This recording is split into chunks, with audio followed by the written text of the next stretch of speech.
How are we doing, everybody? Welcome back to the Shaun Attwood channel. I'm Ron Swanson, and of course, I'm here with one and only PaulaM.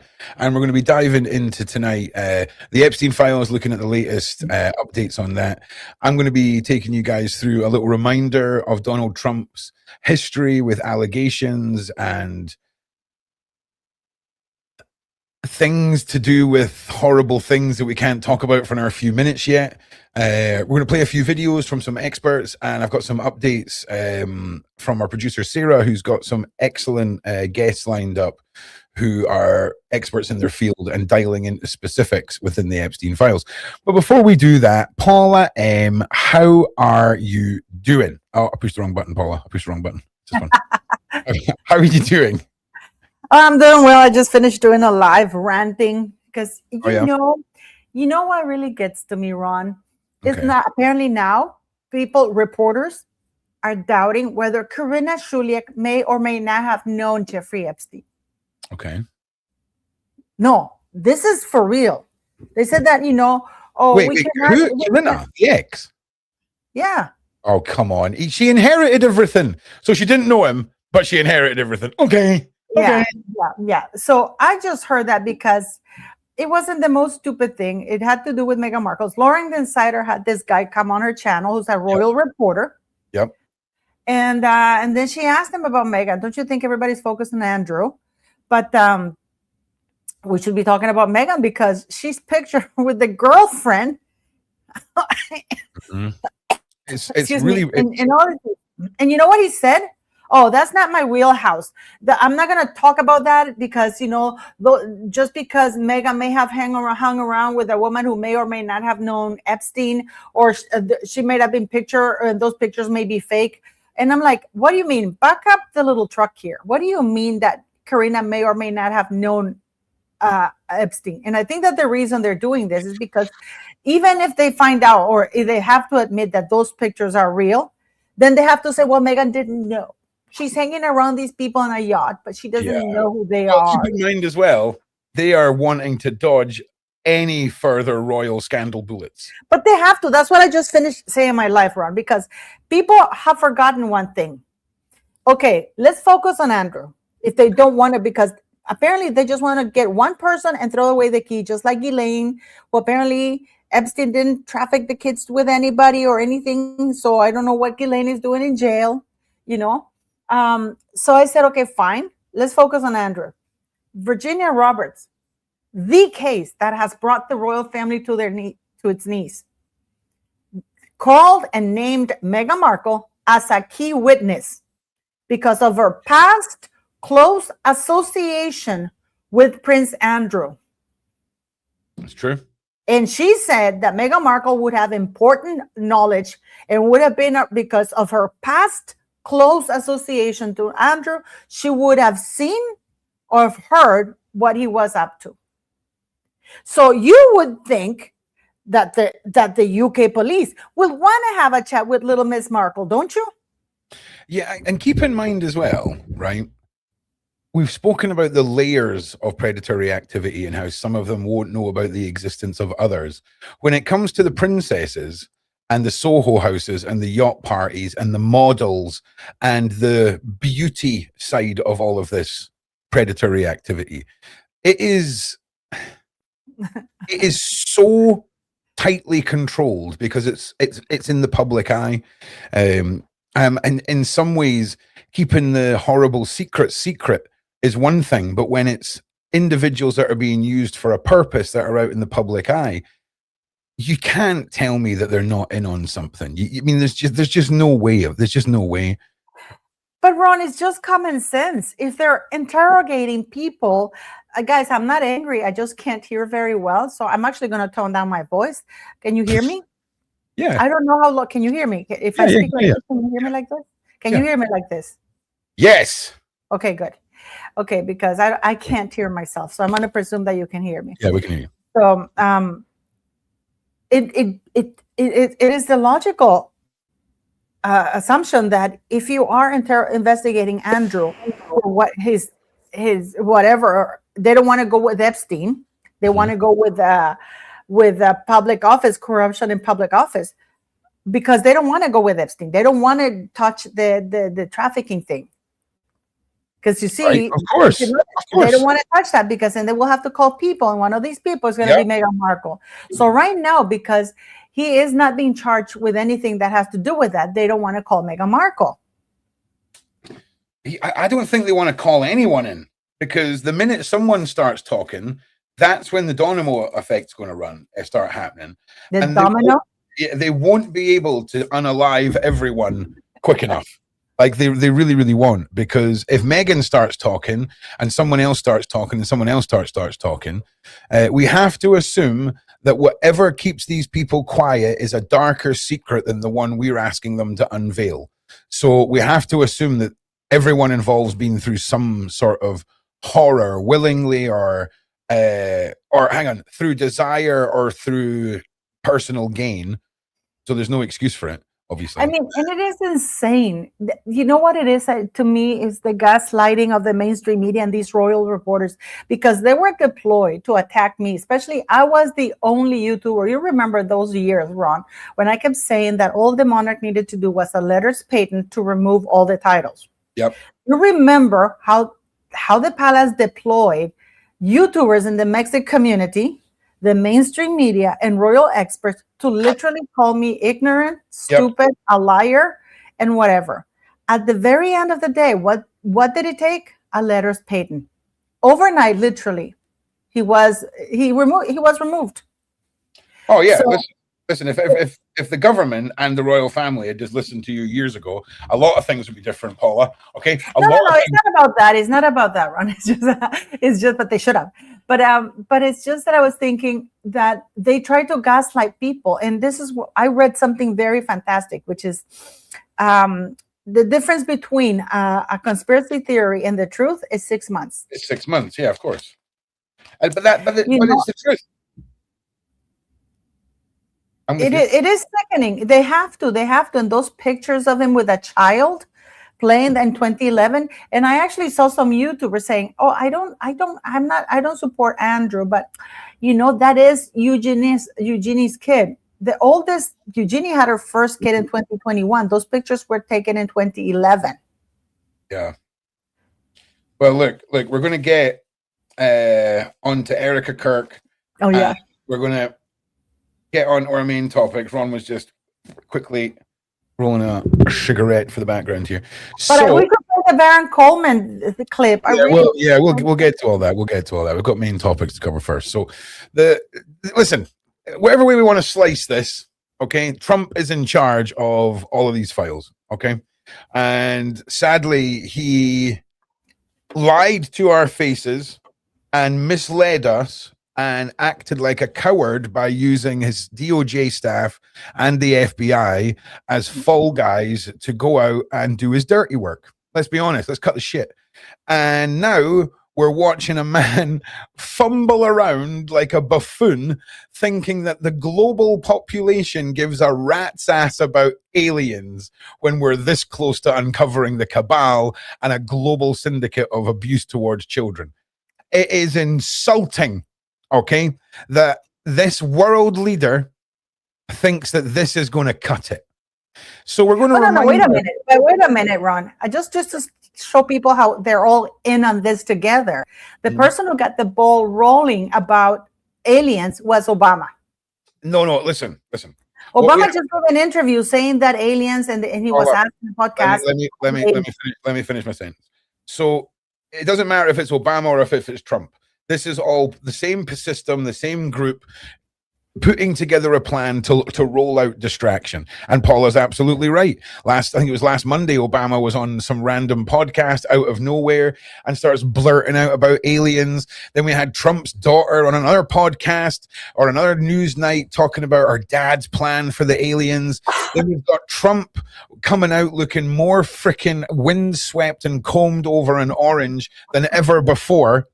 And now he's talking about, hey, just because the people are so interested, that's not what he sounds like, so interested, I'm going to read it. The people have been asking about alien stuff since Roswell. People are interested in the aliens, then I'm gonna whatchamacallit, unclassify the files. Yeah. So I'm just saying now, America, I am currently disgusted at the actions of your current leader. And sadly, I'm not much prouder of my own. So don't worry, you're not the only ones in a big steaming cat, those litter trays for the cats. We're in one of them, except it's in some meth den trap house, and it is needing emptied bad, and we're just stuck in it like this. We can do nothing right now. But I am done with the nonsense, okay? Because no one cares about your aliens, pal. Sorry, no one cares. So we're going to move on from that. What have you got? What else have you got for us, Trump? What else have you got? What else can you offer us? 3-Eye Atlas. Yeah, oh, listen. Do you know what annoyed me about 3-Eye Atlas? Don't tell me something's going to be a near miss and it's like 2 gajillion light years away. Like, calm down. Calm down, NASA. Calm down, everyone. Hey, listen, Kiwi, do you know what? You're allowed to love Trump. It's okay. Okay. I've got an opinion that Trump's either going to turn out to be savior of the world or the actual incarnation of the devil and nothing in between. He's going to be one of the other. Also for people to know, this is not a political podcast. We're just talking about the Epstein files and the people who are in it. And at the moment, we know that Trump ran, and I know because I voted for him. Trump ran in with the thing of Epstein files, and for me, that was a big plus, right? And then suddenly, when he's asked about the Epstein file, he goes, "Oh, are people still talking about it?" And I'm like, what the hell are you saying? Trump never released any of the Epstein files. He refused to release them. Then laws were passed that forced his hand to release the Epstein files. Trump has done nothing but try and hide, cover up. Anything that you think that would have happened without that law passing would never have happened. You're smoking some fine stuff if you think that. Anyone that says, "Oh, Trump's our savior, he released the files," why are you so, like, are you insecure? Like, did something happen this week? Like, have you lost enough already and Trump's your only, like, piece of faith? The man done nothing until he was forced to do so. Stop talking nonsense. Hang on a second. Oh, yeah. Okay, pal. I tell you what, I think Ron Swanson's done more for saving children in the last 10 years than Trump's done in his entire life, mate. I'm really sorry. I'm not the one that's protecting pedophiles. I'm not the one who's protecting PDFs. I'm not the one who's got a long history with some very suspicious characters. I'm not the one that withheld the files. I'm not the one who has Pam Bondi and the leader of the FBI out there lying on my behalf. So please, sir, kindly suck your mother. Now, like, it's true, though. I've already said Trump could be the savior of the world. This could all be some big Trump conspiracy. So then get the evidence for that out. Because I'm telling you this right now, Mr. Gomer, or whatever your name was, I'm pretty sure you're quite happy to sit there, give him the benefit of the doubt, because it's too much for your little brain to consider. Ron, I just want to say something. Of a global cabal that preys on children, right? So please, once again, this isn't my first rodeo, bro. Okay? I just want to say something because you have somebody called Dark Cash 5520. Oh my God, PaulaM voted against herself. Her type is the problem in America. What type is that? There was no way in hell I was going to vote for Kamala. That's for sure. You know what I mean? And you vote for people and you hope that they will do what they say they will do. That's what it is. And then you learn and you admit that you made a mistake or not. You know, but that's the beauty of it, that you hopefully you'll get to correct whatever it is that you think it was in the next election. You know, you want to have a fine look at what politics is in 2026. Go and ask any New Yorker right now how they're feeling. Go and ask every New York how they're feeling. That was brutal. The promises that are made to them. Okay. And then, do you know, I actually think we should try and pass some law that makes people that are elected into power have to rigorously stick to the things that they said before they got into power, or they have to then spend a year in a solitary confinement island thinking about what they've done, covered in big spiders. You know that the mayor of New York, the first thing he's done now, he's raising taxes. Yes. Yes. Correct, Florida boy. Correct. Anyway, sorry, I've derailed myself. So what we're going to do... I'm not a Trumper nor a Kamala. I actually vote for who I think. I have never, ever. Again, it's like me. I am a monarchist, not a royalist. Okay? I don't exonerate a royal just because they're part of the British monarchy. I like the monarchy. It's like I like democracy. It doesn't mean that I have to love Biden or Hunter Biden or very crooked presidents. And we're all entitled to make a mistake. Yeah, I just want to also say everyone that voted for Hillary Clinton during that election. How do you feel now, you morons? Do you remember all of the female president? Shut up. Like, could you actually imagine? Disgusting. Okay, so we're going to go through all of Donald Trump's history with allegations and through assaults, accusers, people that have accused him over the years. Now, we're going to take this objectively and assume that there's probably some of these that are in the public eye that could be seen as women making stuff up, blah, blah, blah. Can't be all of them. And then we're going to dive into a couple of videos that have compiled the Epstein testimonies from survivors pretty well. Obviously, we've had Sasha's testimony and all the rest.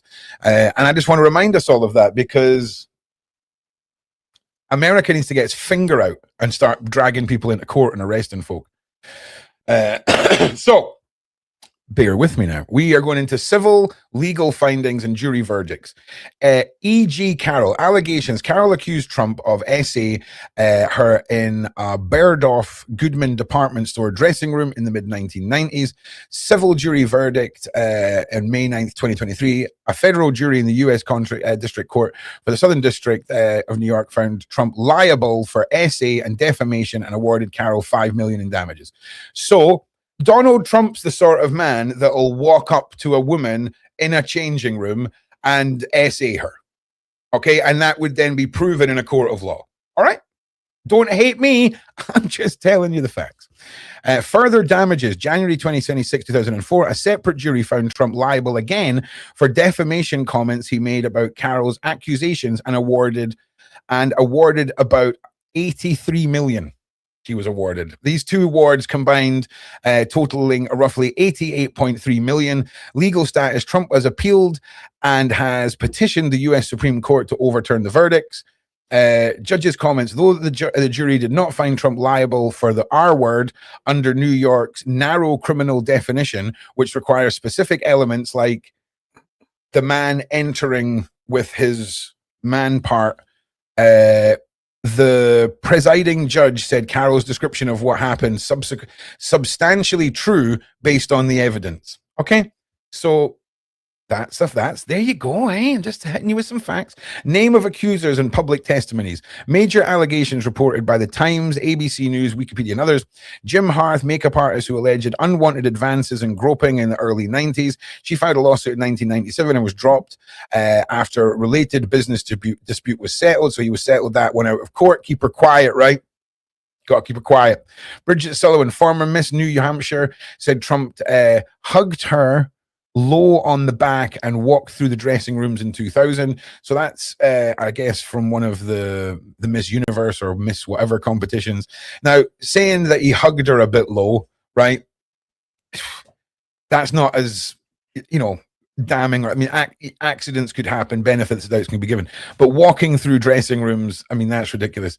Summer Zervos, former apprentice contestant, alleged aggressive kissing and groping in 2007. She filed a lawsuit that was later withdrawn. No settlement payment was confirmed. Kristen Anderson alleged that Trump groped her under the skirt in a Manhattan nightclub in the early 1990s. Stacey Wilson, a model, alleged Trump groped her in 1993 with Jeffrey Epstein. Beatrice Cruel, a Swiss model, said Trump groped and attempted to kiss her in the Plaza Hotel in 1993. He was on a roll in the 90s, eh? Liz Boyne reported Trump looked under models' skirts and commented about underwear at a dinner in 1990. Kathy Heller alleged Trump grabbed her and forcibly kissed her at the Mar-a-Lago in 1997. Jessica Leeds, businesswoman, Trump alleged that Trump groped her on an airplane in the 1980s. Jessica Drake, adult film actor, alleged that 2006 Trump hugged and kissed her and her two friends without consent.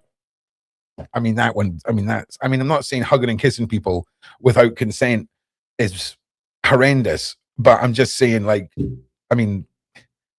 one's not as damning. Karina Virginia said that Trump kissed her on the lips at a 1999 event. Again, that's worded loosely. Criminal charges. As of now, Donald Trump has not been criminally charged, indicted, or convicted, just in civil courts. Settlements and legal restoration. Confirmed civil outcomes. E.J. Carroll verdicts, $83 million total were awarded in civil damages for essay and defamation in 2023 and 2024. So your president in 2023 and 2024 is paying out 88.3 million in damages for the essay of a woman. But I thought he appealed that. The settlements are not related. Defamation settlement. Yeah, I'm sure he has appealed it, but as far as it says here, total awarded in civil damages for essay abuse and defamation towards her from Trump is 88.3 million. Okay, important. Survivor. Okay, many accusers have shared detailed personal accounts publicly, often in interviews or in press conferences, describing experiences they say they occurred for years or decades earlier. They include claims of unwanted groping, kissing, physical contact. These accounts contributed to the public's understanding of alleged patterns of behavior. Through most did not result in legal proceedings that are not proof of the behavior beyond civil claims. Okay, so now we have got reported FBI flagged allegations are claimed in the released Epstein files. 1. Anonymous claim of R when a minor. In a newly released file, there is an FBI form detailing a complaint from a woman referred to as Jane Doe in the document, alleging that Trump R'd her when she was 13 years old. According to the description in the file, the complaint includes claims of multiple instances of alleged abuse and inserts that Epstein was angry. Epstein was angry. Trump was the one to take her first time, shall we say? No, just be careful here. Are these all? Was he convicted of this? I never said he was convicted of any of this. Okay, because people in the chat we're just reading out complaints, legal complaints. Well, I mean the titles. I've read the titles out; they're pretty clear. FBI reported allegations or claims released in the Epstein files. The ones before that, civil and legal findings and jury verdicts, named accusers and public testimonies. Yeah, so yeah, it's laid out pretty. I mean, I can't make it any simpler for anyone. So, anonymous claims of R when a minor. This claims a minor regarding previously made in the lawsuit because it was dropped for the 2016 elections. The DOJ has warned that some of the documents contain untrue claims and that the inclusion of these allegations in the release file does not mean they are true. That's very true, just so you know as well. The FBI created a hotline in 2019 for survivors to be able to phone in. We have got a lot of stuff, though, that is, there is physical women to interview. There have been people reported. There has been a civil case with a $88 million award. So all I'm saying is if you've managed to get yourself caught because you've went in and decided to grope a woman in a changing room, it's cost you $88 million. Somehow you're the president of America. Your ex-pal has just been unalived in prison, allegedly, and you're apparently releasing aliens, but you weren't going to show us the files until a law was passed. What's going on? What is going on? I'm not even done yet. So, survivor's account of Maxwell introducing her to Trump. An internal FBI memo included in the released files records that one of Epstein's victims said Ghislaine Maxwell once presented her to Donald Trump at a party when the victim was approximately 22, although nothing further happened between her and Trump, according to the interview note. In this entry, as part of the FBI investigation, materials, but is not an indication of verified criminal conduct. I would agree with that too. Other unverified tips or allegations. On a separate FBI noted tip reported by some outlets, okay.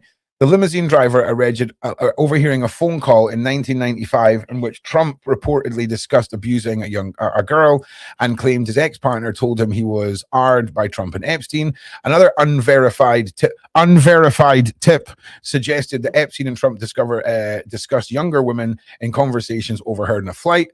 These statements are documented in the files, unverified tips, and include FBI annotations noting uncertainty about their accuracy. It's interesting because, see, when we've got an $88 million lawsuit, a whole bunch of other allegations, a whole bunch of survivors that name Trump as someone that they're so terrified of that staying silent for 2 decades about being abused and seeing people unalived when you were a minor was too terrifying for you to come forward with.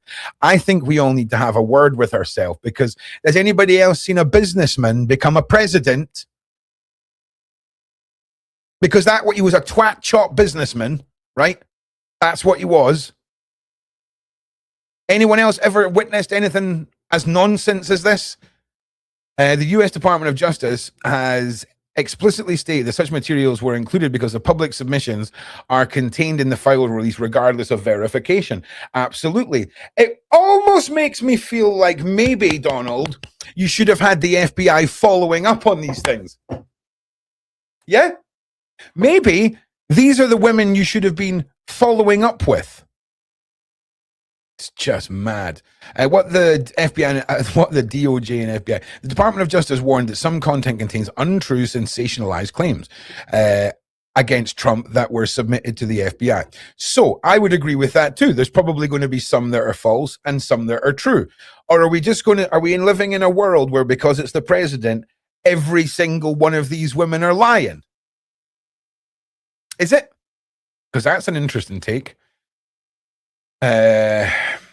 Anyway, so there's a video here that I want you to watch now that's going to just go through one of the survivor testimonies that was in the Epstein files, and this is wild, because again, whether or not you believe Trump's innocent, Trump's guilty, you guys, everything we're talking about is real. Be on the side of the truth. And when you see long lists of accusations with at the top of it an $88 million payout for SA, and now we've got this, what are you like? Are you okay? Listen to this.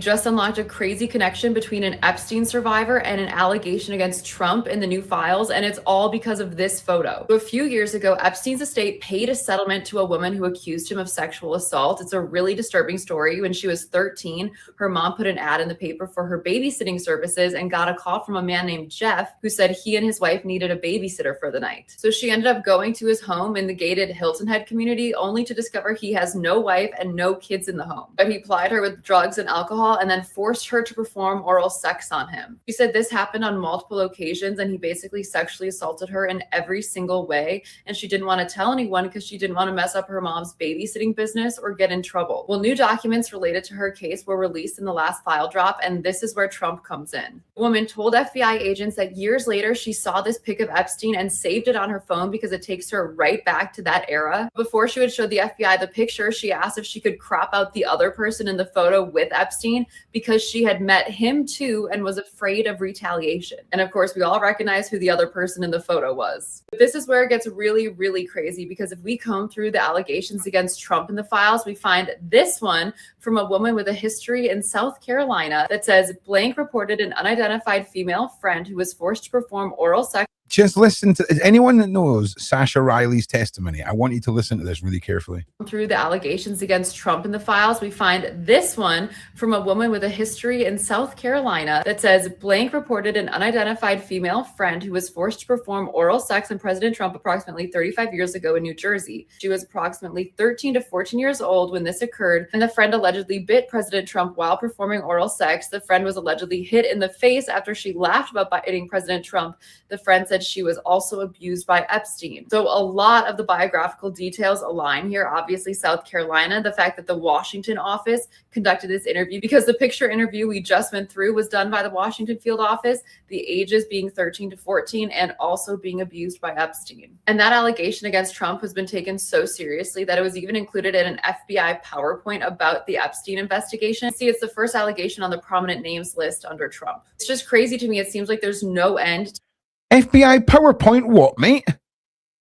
And prominent names, FBI PowerPoints? What are you on about, love?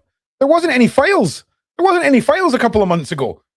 So I'm on the side of the truth. And I'm not saying any of these allegations are true. I'm just saying, if Donald Trump was a dude that you worked with in an office and you found out all of this about him, would you be like having him over for dinner? Would you be leaving him alone with your wife? Would you be letting him babysit?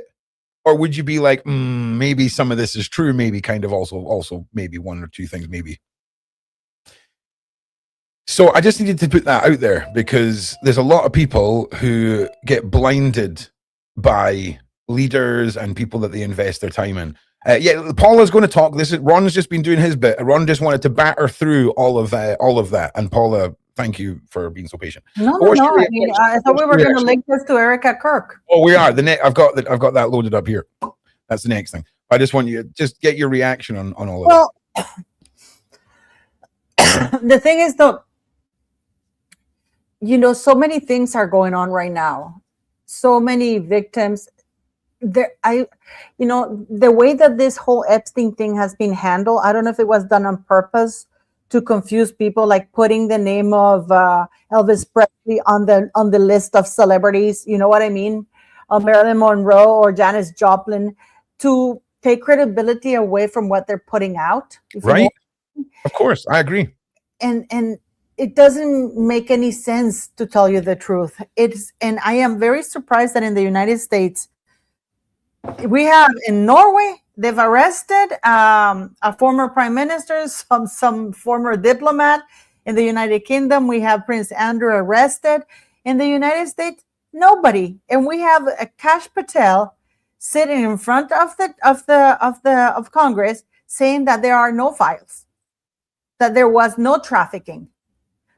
So why did they arrest Epstein for? Right. No, it is something that, and the thing is that a lot of the victims, this happened so many years ago, and a lot of the victims were so threatened. And it's kind of like a twofold thing, because in a way it's unfair to the person who's been accused if it's been more than 10 years, because you might not remember. You might not remember, you know what I mean? That's the thing. There's a limitation on things like that. Do you know what the scary thing is? Let's apply current standard of statistics on the crimes reported statistics, okay? So let's assume that the Epstein case has the same amount of statistics based on crimes reported as the crime in question on a national basis. So in the UK, 14% of R-word crimes are reported. 14%.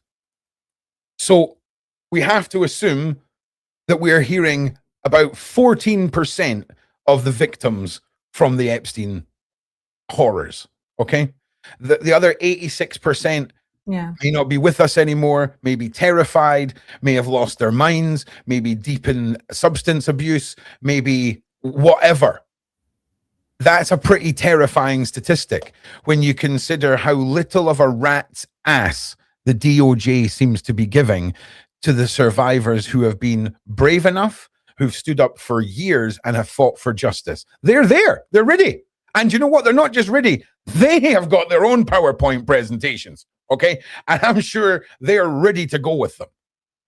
And this is what's maddening is. No, I agree. It is. This is why, when people like Amber Heard, they come and they do these false accusations, they make it so much harder for real victims, or what's her name? Blake Lively. It makes it so hard, and at the end of the day, it's he said or she said, kind of thing. And unfortunately, when you are somebody powerful, you have more ways to intimidate people, or maybe making sure this never gets to trial with like a $50,000 payoff or whatever. But it's something that we all have to be vigilant about.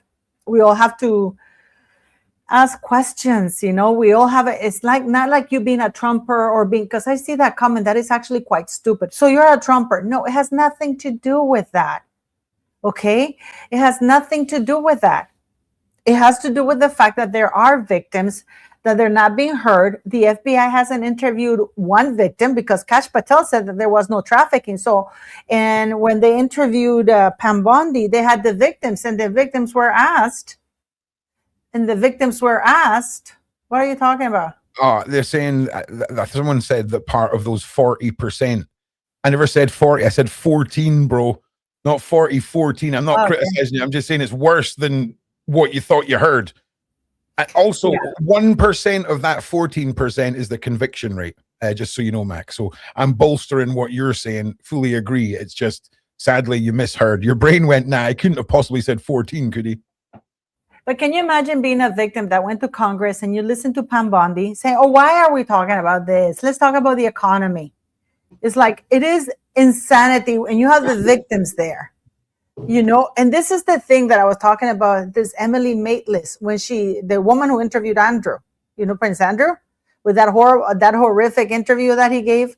Now she's saying, well, let's not forget he has mental health. His mental health is at risk. He's somebody's brother, somebody's grandfather. And I'm like, his victims were somebody's daughters, sisters, you know, moms. Yeah. You know, someone should just send a bunch of those like predator hunting videos to that person and say, so should we feel the same about this guy? Should we feel the same about this guy? Because he's got mental health problems that he's talking about. Bonkers. No, but people have to understand that for some reason, the press is not focused on making these people, oh, don't talk about them. Don't talk about them. Let's not forget their mental health. And I'm like, why aren't you advocating for the mental health of the victims if they're still alive? Because let's not forget that a lot of them didn't make it. Hello? Yeah, I'm with you, Paula. You know what I mean? So it is insane. Can you imagine being a victim standing there and Pam Bondi saying there's no victims? They're doing everything, and they haven't interviewed one of them, even though they've offered to talk to them. Hang on a second, Paul. I'm trying to sort something. You know what I mean? Yeah. Well, I have that Byron Coleman interview that we should watch. It's about Erika Kirk. Yeah, hang on. I'm going to just play this video just now. Sorry, everybody. I had to just do this. So this is a video. Again, this is a comedian. I've not fact checked any things he was saying, but it's going to relay this information better than I could have, and then we're going to go into Paula's connections and what Paula's found. Actually won Trump's Miss Arizona pageant. Her parents are both from military intelligence family. Her dad did Raytheon arms deals with Israel, probably unrelated. And Erika Kirk was part of running an orphanage in Romania where children went missing.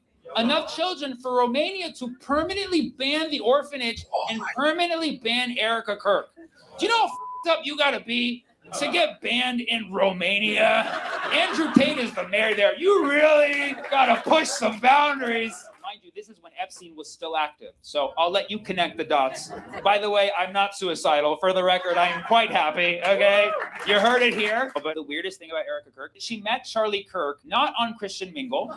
She went in to interview at his company, Turning Point USA. He said that he fell in love right away. Now, 4 years later, he's dead. And she has now inherited Turning Point USA. She's doing podcasts on it too. Like, I'm so excited. Like, to my future wife, please wait 2 months after I die before doing a podcast. 3 months if it's my own. Come on. When you look at how fast she moved on, and then you look at how it started and how it ended, how it started was not romance. How it started was her going in for a job, and how it ended was her getting a promotion. So I'm just saying. It was probably Tyler. Yeah, it's very interesting because I did a video, and oh boy, did people come at me. I think I even called on. I'm not called on air, but I even left a super chat when Shaun had Lionel. And I said, what about Erika Kirk? Why isn't she being investigated? And he said to me, and Lionel go, why would she be investigated? It's like, well, that is the standard procedure in any major investigation when a spouse is murdered. Just because, well, we're going to find out whether she was there or not, because this is very interesting what we're going to talk. This is from Baron Coleman. He's is an amazing YouTuber, and he really specializes on this. I don't know if you guys know him, because, oh my God, he places allegedly Erika Kirk 2.5 hours in Utah prior to the pew of Charlie Kirk. And this is not good. And at the time I said, why isn't this woman being investigated? I was so shocked that this woman lied in an interview saying that, of course, Charlie never said that anybody was threatening him. No. There were no messages. That was made up. And then, of course, she had to admit that it was true. And then she lied again because she said, oh, he didn't send it through iMessage. And she has his phone. And the FBI never took away that phone. First of all, they don't know if he's getting along with this woman, and apparently there were problems because he was not wearing his wedding ring. She didn't even see him in the morning that he left. Okay, so now with this thing with Baron Coleman, it's going to be very interesting because he has been investigating the flight logs. And here he literally deciphers and gives his thing about that Erika, Kirk, and then things make sense. With the timeline that he gives, things make sense. And people were coming at me on that video that I did saying, how dare you, you're attacking Christ because I was attacking her. No, I wasn't attacking her. I was asking legitimate questions. Why isn't this woman being investigated? Why does she have the phone? Why did she lie? She lied on camera. And then she lied to Candace and said, well, because she said she didn't know that those messages existed because they were not sent in iMessages. And then she admitted to Candace that there were iMessages indeed. So there is something going on here, and with this thing, and then there's also audio footage that he has shown in subsequent lives. But I thought that we'd share this and see how you feel about this. And I mean, this guy is great. I'm sharing the live run, so if you can put it on. No problem.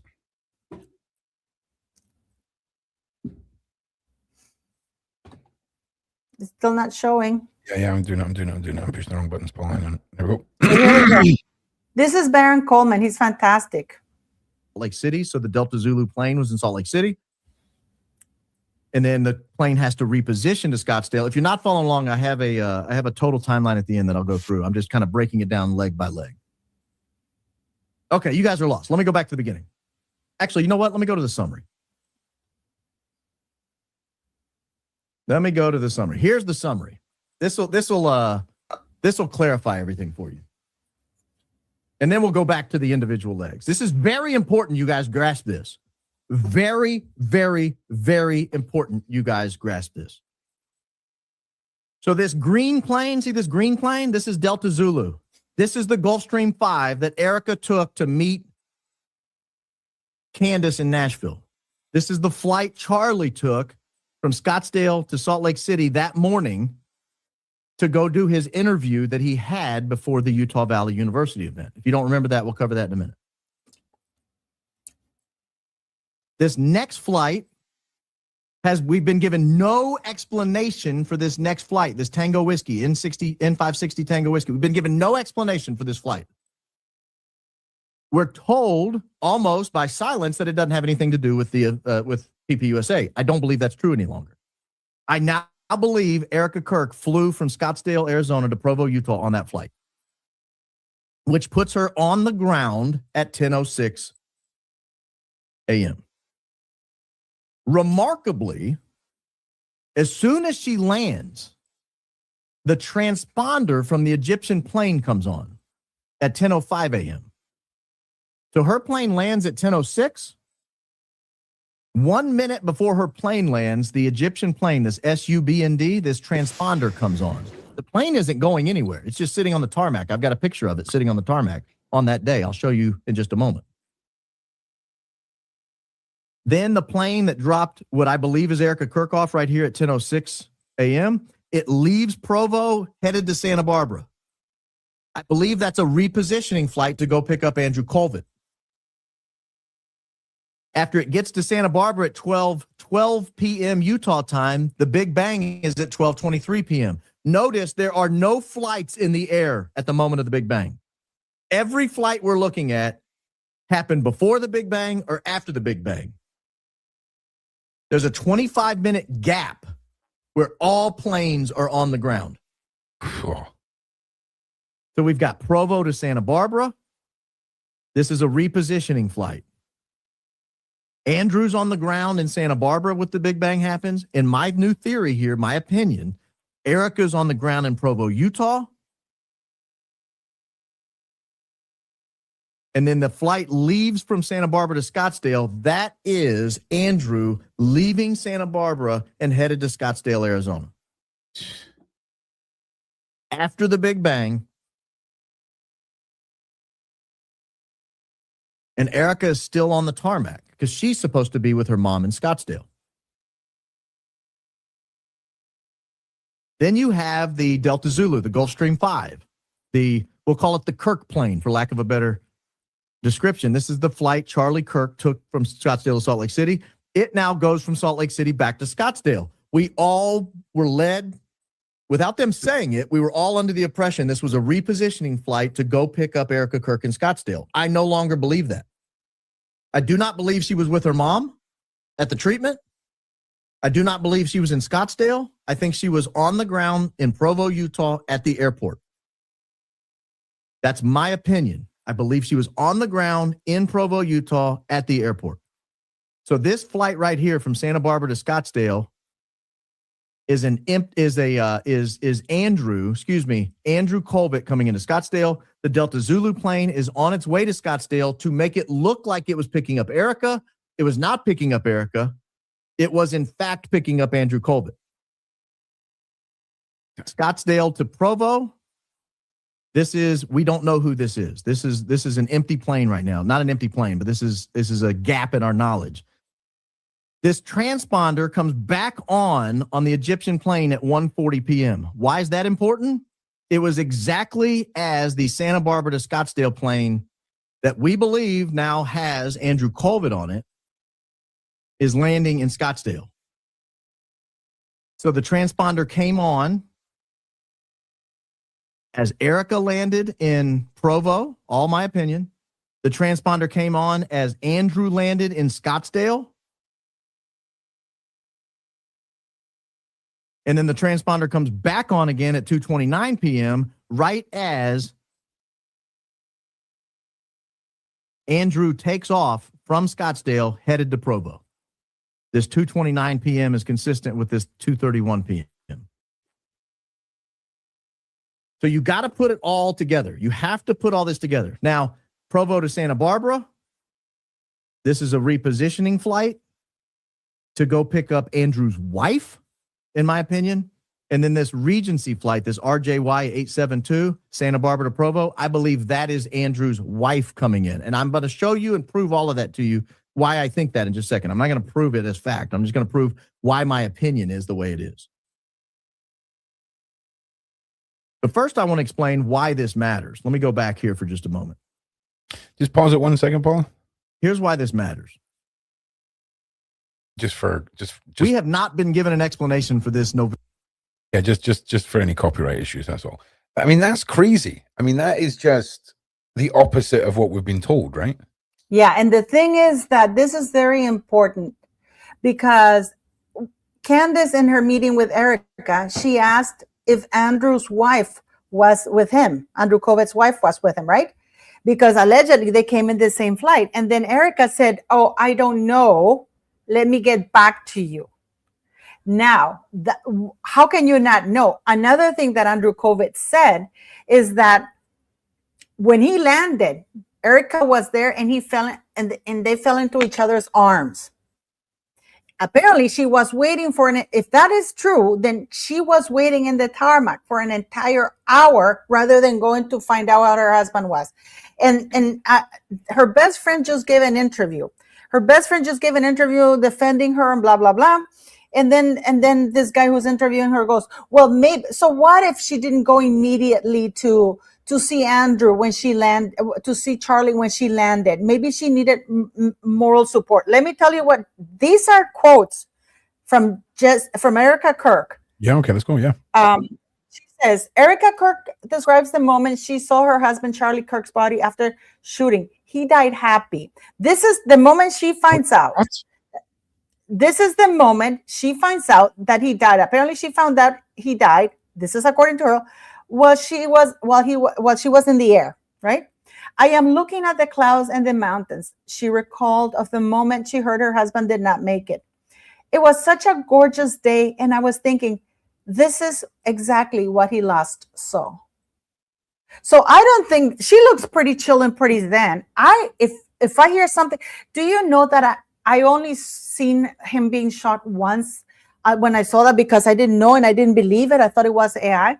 I haven't been able to watch that thing. And that is not the last thing he saw, because he was under a tent. He was brutally unalived. Okay. You know what I mean, Ron? This man did not die happy. No. And then she goes and says, so doesn't this guy that the interviewed Erika's friend said, well, so what if she did go, are you telling me, Ron, that you're not going to run to see your husband? Why are you going to wait for an hour to somebody? You want to go see your husband. You want to see what the hell happened. Especially when she was pretty killed. If your other half is just being assassinated, I think getting to them is the most top priority. Paula, I'm just going to, I'm just going to run to the fridge and just grab a drink. I'll be 90 seconds.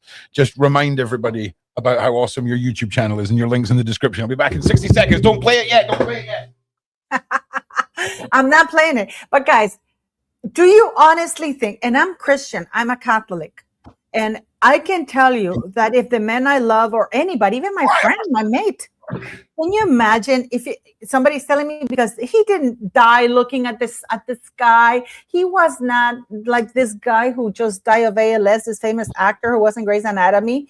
He didn't have an illness. He was a young man who had expressed fears of being unalived the night before. So this is a man who was worried about his life. I know that he was a Christian guy, but he was in no hurry to meet his maker. You know what I mean, Ron? Yeah. So this is what this woman says. And the reason why this matters, because she's lying.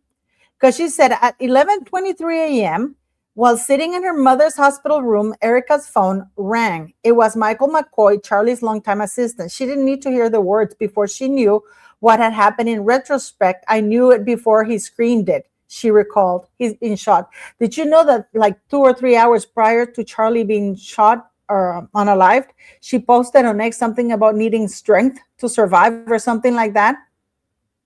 I mean, this woman has been smiling through, and then this is what she says. Who's going to think? Who is looking at the clouds and at the mountains and smiles? Huh? Oh, Charlie Kirk, even though he was a Christian, he was in no hurry to meet his maker. Yeah. If I've just been shot in the neck, the last thing I'm going to be doing is thinking about how beautiful the sky and the things are. Like, I mean, it's a lovely concept. He wasn't looking at the sky, Ron. He was having. I know. He was looking at a tent. But I mean, it's a lovely thought, right? But it's the sort of thing that you wouldn't expect to come out of the mouth of his wife. I mean, it's just, it's bonkers. It's PR fluff is what it is. And, you know, I know people have used the thing. Everybody grieves differently. No, this certain thing that your husband, your young husband has been brutally unalived like that. This is what she says when she saw him at the morgue, at the hospital. His eyes were semi-open, Erika, 36, told the New York Times. In an interview published on Sunday, September 21st, her first since her husband was shot and unalived on September 10. While speaking at Utah Valley University, he was 31. This is what she says, and he had this knowing, Mona Lisa-like half smile. Erika continued, like he died happy, like Jesus rescued him. The bullet came, he blinked, and he was in heaven. That is psychopath. Like, that is straight up psychopath. I don't care what anyone says. Like that. Like, I don't even know what to say.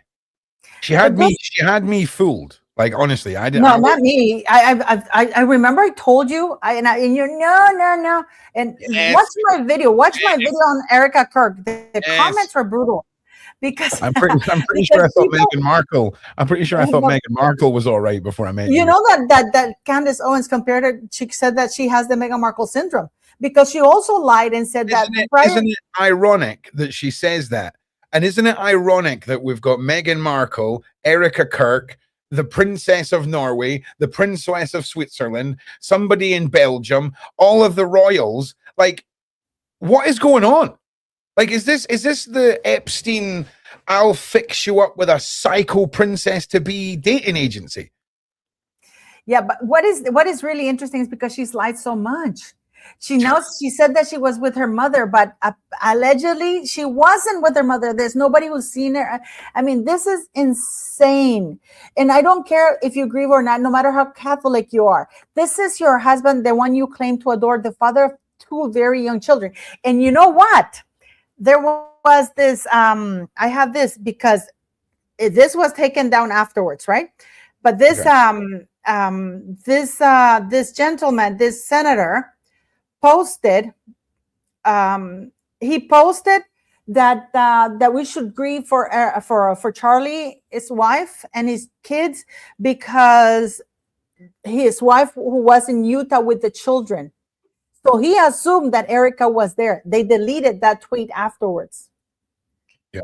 Oh. I have it here because I'm doing a video about it, and it's like it's a tweet, and then they said, well, we found out that Erika wasn't there after all, and it's like, it is exhausting. I agree with you, and I just want to say a big shout out to Sarah and to Shaun, to Shane. They've got some guests that we've got coming in the same way as Paula is like our freaking sniper scope on the royal stuff, and tonight on the Erika Kirk stuff. We've got some guests that are dialing in on key factors of the Epstein case, and I've got some cabal, the next episode of the cabal stuff coming. It is a lot, I get that, but I want to be next week getting more of you guys to come on the call-ins and just sort of decompress and tell us how you're feeling about everything, because it is a lot. I am aware of that. It's just, I've been waiting a decade for this to be mainstream and not conspiracy. So I ain't about to slow down and let these people get away with things. So I know it's a lot. I don't know why people were fooled about her, because when I saw her come out on the memorial, or the thing that they did with Trump, and they were all on stage and there were fireworks, and I'm like, what the, how can this, even my mate, my buddy, you do you remember my hairdresser, Luis, the one that helped the girls in my shelter to do the hair? He passed away. He passed away last month. He had a heart attack in the middle of the night, and he didn't make it. Yeah, I know. I've known him since I was and I'm not Erika. And I mean, Luis died of an illness because he was declared diabetic, and he ate too many sweets. He never listened. He didn't do exercise. But anyway, that's neither there. But even I feel, like sad. Now, can you imagine the men you love? I don't care. There are different ways of grieving, but you should shed a tear. You should. And I found out, because this is through Candace research. People grieve, Paula, longer than she did when the person that they've lost is still alive and a relationship ends. Like a husband divorces a wife, they'll grieve the relationship longer. Even when you break up, you know what? When you break up with somebody, even if you're the one who breaks up with that person, you still grieve. Right.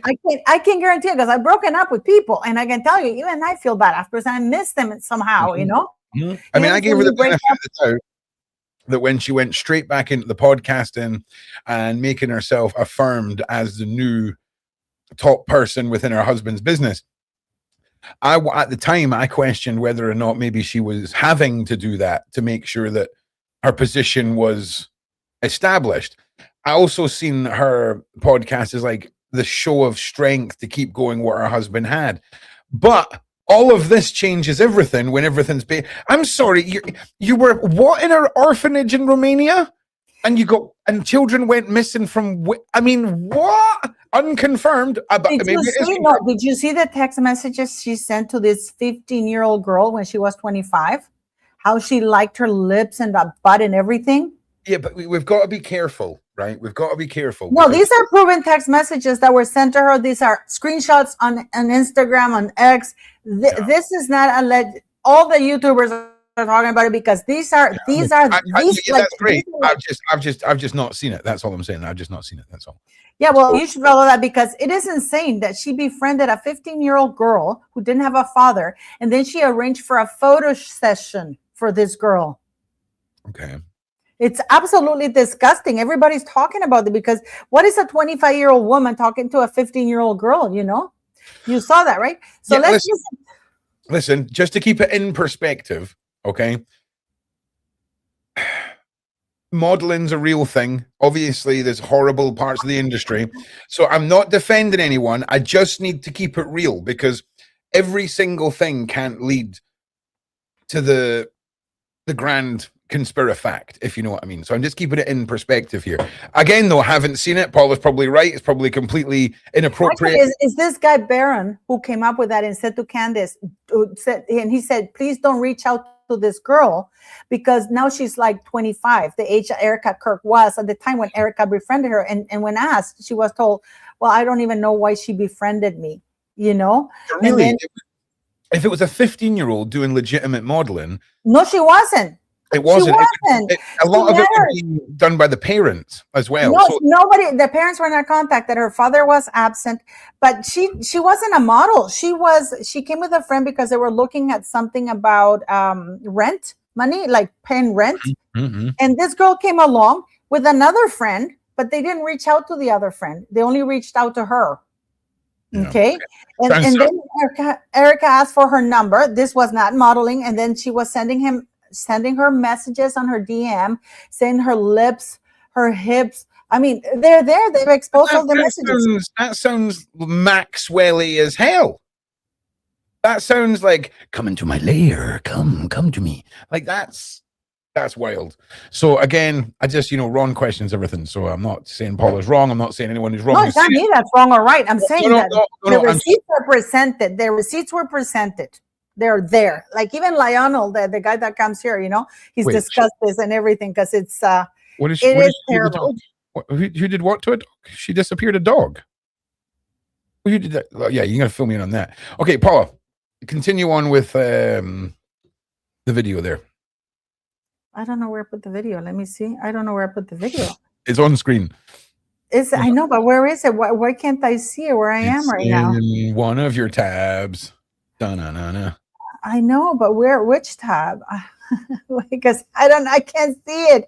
I did something. Let me find it again because I don't know why it's there. You look for it, and what I'm going to have you seen the Ghislaine Maxwell like conspiracy here? This is an absolute banger.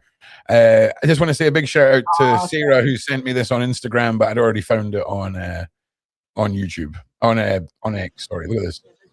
Ghislaine? Do I know you? How much like Ghislaine Maxwell does she look? I used to order hella pizza off of her. Oh, really? She always delivered, yeah. Ghislaine? Do I know you? There's going to be so much of this, bro. There's going to be so many people that look a bit like Ghislaine Maxwell who wish they didn't look like Ghislaine Maxwell going around. Okay, I have it here, Ron. I have it here. Awesome. Just send it over when you're ready.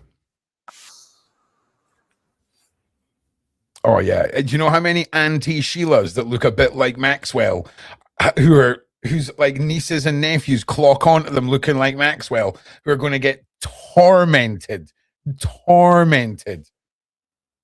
It could be Maxwell though. Just saying. I'm not saying it is or isn't. I'm just saying, man, if you looked a little bit like it was bad enough that I wore the same shirt that Maxwell had on in a photo on the live stream I was wearing, what I was doing when I was showing the picture of Maxwell. Also, still haven't found a picture of Maxwell with glasses on. Also, Paula, you've not given me the option to put it on screen. It's not? No, you need to give me the option. Okay, let me put it because I thought it was on the screen. Okay, I found it myself. So okay, let me put it. Let me give it to you right now. You got it. You know that I'm not very techie, so. Oh, also, everybody, after this live, we're going to have a bit of a community night over on Ron's channel. We're going to talk a little bit about the members' nights, the Discord, the new community launch. We're going to have a few beverages. We're going to play some tunes. It's going to be a freaking awesome night. I will get you guys the link. If you're watching on my channel, you will get prompted at the end of this live to go over to the next live.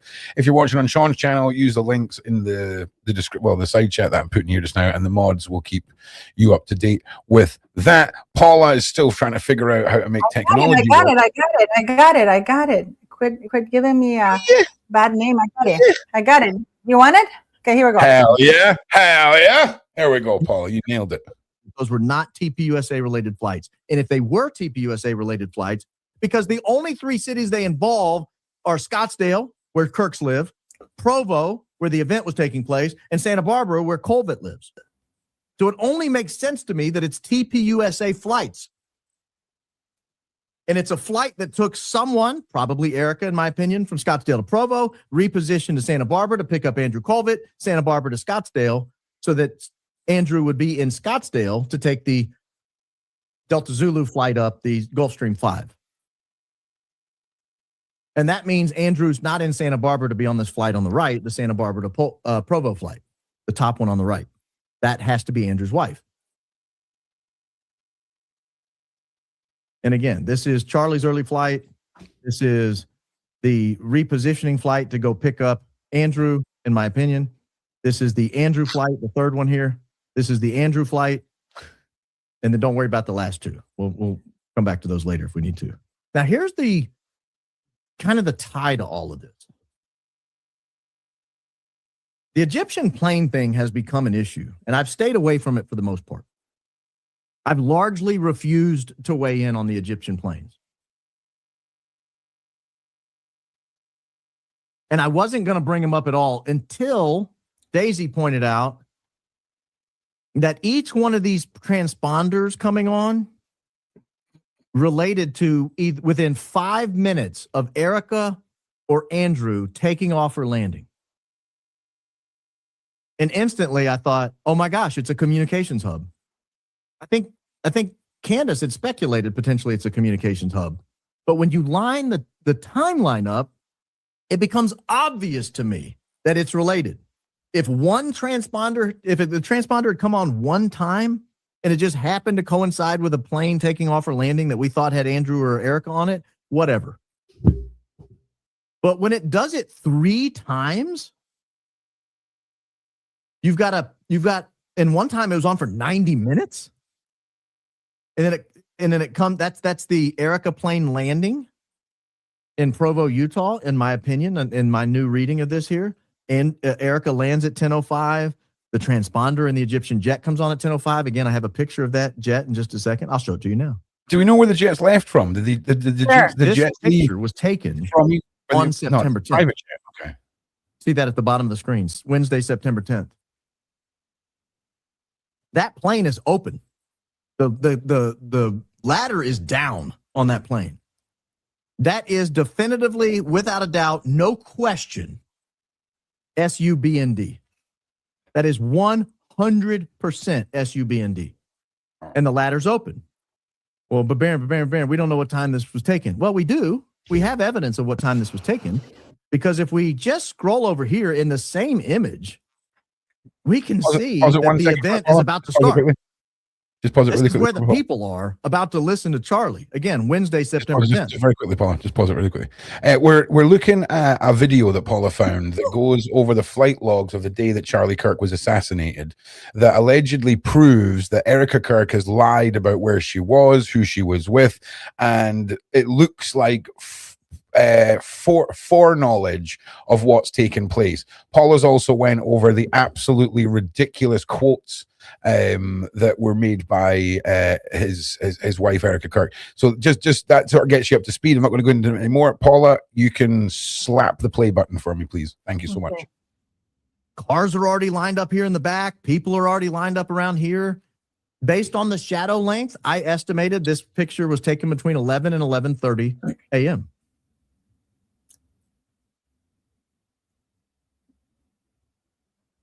Well, if it's taken at 11 or 11:30 a.m. and the Egyptian flight transponder is on and the ladder is down and the windows are all closed, someone is on that plane with a transponder. I want to say something too, because this is important. When you see where he looked, he moved to see where the airplane is. You have the regular airport, and then you have, I can't remember which one, the one that's the regular private where they come, it has a name, I can't remember it. And then you have Duncan. Duncan is also where planes land, but it's like about a mile away from the regular private plane landing for everywhere, which everybody uses. This is also used by rich people, but this is further away from the airport. The one that they always use is the one, for example, the one where Andrew Colvett landed is on the other private one, which is about a mile close to the regular airport. This is important because in the next live that he does, he showcases audios of police saying, what do you mean we're picking Erika from Signature? That's the name. Okay, you have Signature, which is the first private place. where the planes land, and then you have Duncan. They're about a mile and a half away, so you have to go around and come out. And when he plays the audios, they're saying, what do you mean she's in signature? Or no, she's in Duncan. And the reason why he says that he believes she was in Duncan is because had she remained in signature, she would have been spotted, whereas hardly anybody's at Duncan. And if you look, this Egyptian plane seems to be in Duncan. Responder on for 90 minutes. That's the plane. That's the Egyptian jet that was on the ground that day. Now, there were 2 Egyptian jets on the ground that day. One of them had taken off around 7 a.m. It's no longer at the airport at this time of day. It's gone. But it's my contention, there's a high likelihood, in my opinion, that Erika Kirk is sitting on that plane as we speak. Damn. When that was taken. 30 minutes to an hour before Charlie Kirk Do you shows know up. how twisted it is when we're in a deep plot like this, and a dude called Baron Coleman can just whip out the satellite images of that day? Oh no, it's taking him 3 months to get. Oh yeah, listen, metaphorically speaking, right? Like, that is, first of all, a testament to this man's investigations. This is beautiful. Kiss. But do you know how twisted this is? Like, let me sum it up. If this is all true, the alleged hand-picked and nurtured and groomed child bride of Charlie Kirk that was instigated and introduced to him at a crucial point in his life to be able to puppeteer his career, and when it comes to him serving his purpose, the woman he loves, the mother of his kids, is sat on a private jet waiting for him to be unalived. Do you know how sad that is? Before you get to the enraged part, do you know how sad that is? Like, it's just mental. Now, this is obviously in the theory that Charlie was unalived. What we're talking about here is only based in the world where Charlie's been unalived. There's other creators that I'll quite happily bring on to appease those who think Charlie is alive. I'm one of these people who, at this point, Charlie could be a unicorn or a dragon, and it wouldn't surprise me. At this point, everything is so twisted and dark, I'll take a fabled creature as an outcome. I'll take it, no problem. Corinne, me too. This is Baron Coleman. He has an amazing YouTube channel. Because he's been killing it. I mean, and this guy has been doing months of research. As soon as Charlie Kirk was unalive, he started doing a lot of research. The next lives he presents audio, and the audio between the police. You know that there was a guy who actually matches the description that the police put up first. And he shows that you can hear the audios between the police saying that this guy, that not Tyler Robinson, but this other guy was going from hospital to hospital with a rifle looking for Charlie Kirk. And yet the police, they broke into his apartment, but they let him go. And then we find out that his family, his brother works at the hospital where Charlie was pronounced dead, and that his other brother is an elite person in the military in the United States of America. So it is very sus because they interrogated him, letting go. This is a guy who matches the description, who had a vest, who had everything. And he was going from hospital to hospital. They even have the license plate. The police is giving the license plate of the guy who's driving up and down, looking at the hospitals and the highway. Isn't that something, huh? It's definitely something. I'll tell you something, though. I'll tell you something else about something. We will be recovering the live broadcast of Charlie Kirk's Assassin when it eventually comes back on. I assumed that it was going to start rolling out after that one episode, bro. It started out so positive, and after 30 minutes, it just descended into a realization of the complexity and the nonsense that is the legal system. So Paula, the hamster, has clearly fallen off the wheel on Paula's internet. So what I'm going to do is I'm going to cut back to Paula will be back in a minute. But people are saying this has been proven, all the rest of it. I mean, personally, I would bring your attention to the dentistry here and things like this. I'm not saying it's fake. I'm not saying anyone that's saying it's real is wrong. I'm just saying That looks a lot like her, and it sucks for this woman. If this isn't actually Ghislaine, it really sucks for her. But hey, I'll look into the I'll go Google it and I'll see what people have done. 100%. Right, Paula, we are back. We are back. Come on. There we go. There we go. All right. That's my opinion. I think she was on that plane. I think the Egyptian planes just came into play for me for the first time. Now, the second transponder, so that 10:05 up here, this first one, that transponder came on within 1 minute of Erika Kirk's plane landing and stayed on for an hour and a half. The second transponder, this 1:40 p.m., again, let's go to the big thing here. Transponder comes on at 1:40 p.m. The Santa Barbara to Scottsdale flight lands at 1:44 p.m.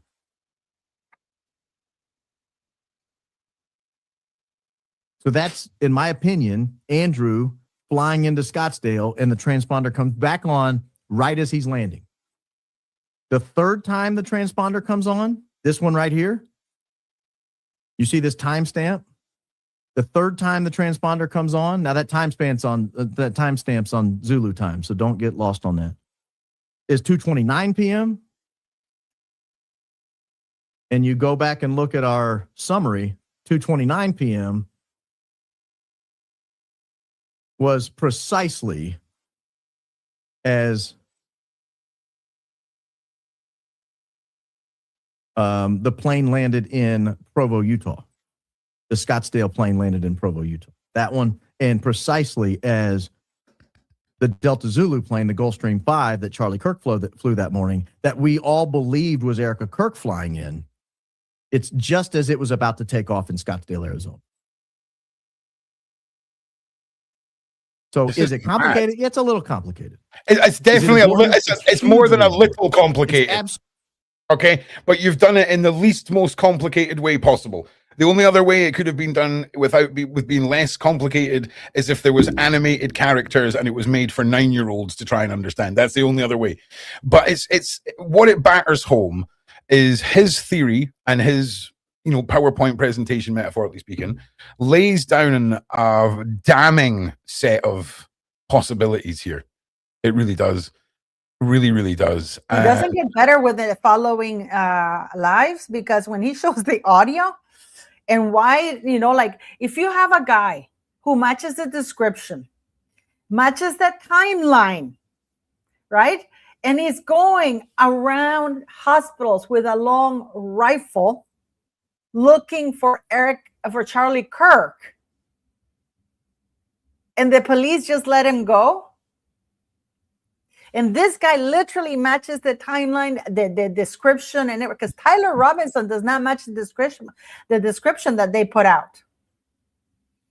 And also Erika Kirk's behavior, that he was smiling like a Mona Lisa, watching her husband cold body at the hospital. He had a Mona Lisa smile.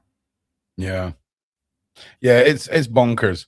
It really is, Paula. And I mean, what else? Also, before I forget, I don't want us to talk about this, but I just need to put this up here. This is an actual thing that the Epstein files kind of just whizzed past.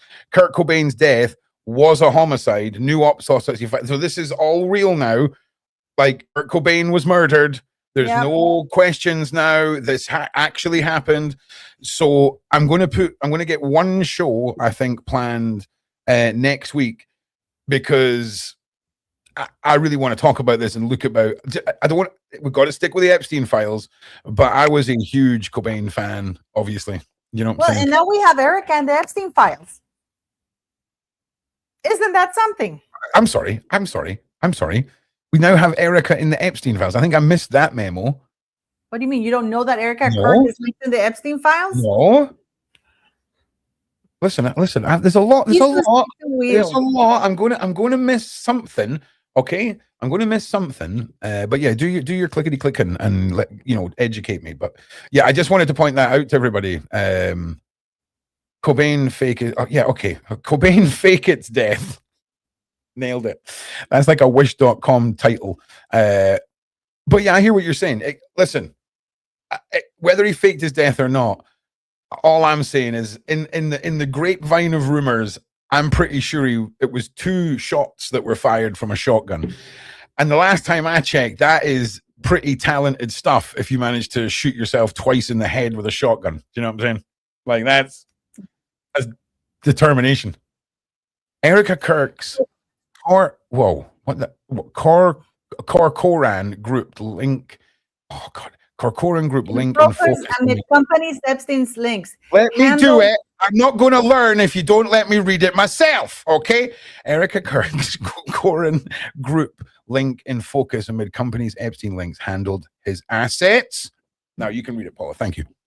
Erika Kirk, widow of TPUSA founder Charlie Kirk, once worked at Corcoran Group. Epstein property sales revived speculation, but DOJ files name neither Kirk, but she was working with the company that handled his assets.